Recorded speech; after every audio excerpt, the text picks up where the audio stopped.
জুমার নামাজের পর জাতীয় মসজিদ বাইতুল মুকাররমের উত্তর গেটের সামনের সড়কে নেমে পড়ে নিষিদ্ধ সংগঠন হিজবুত তাহরীরের সমর্থকরা।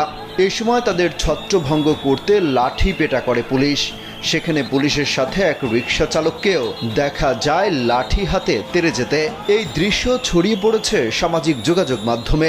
নেটিজেনদের প্রশংসায় ভাসছেন ওই রিকশা চালক। অনেকে বলছেন দেশের বিরুদ্ধে ষড়যন্ত্র রুখে দিচ্ছেন রিকশা চালকও।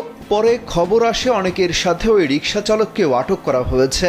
এই খবর শুনে ছুটে যান উপদেষ্টা আসিফ মাহমুদ। সেখান থেকে তিনি ওই রিকশা চালককে ছাড়িয়ে নিয়ে আসেন। এর আগে বৃহস্পতিবার দিবাগত রাত 12:15টার দিকে রাজধানীর উত্তরা পশ্চিম থানা এলাকা থেকে হিজবুত তাহরীরের 3 জন সক্রিয় সদস্যকে গ্রেপ্তার করে সিটিটিসি।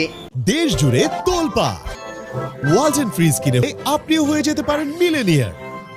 2009 সালে বাংলাদেশ সরকার হিজবুত তাহরীরকে নিষিদ্ধ ঘোষণা করে।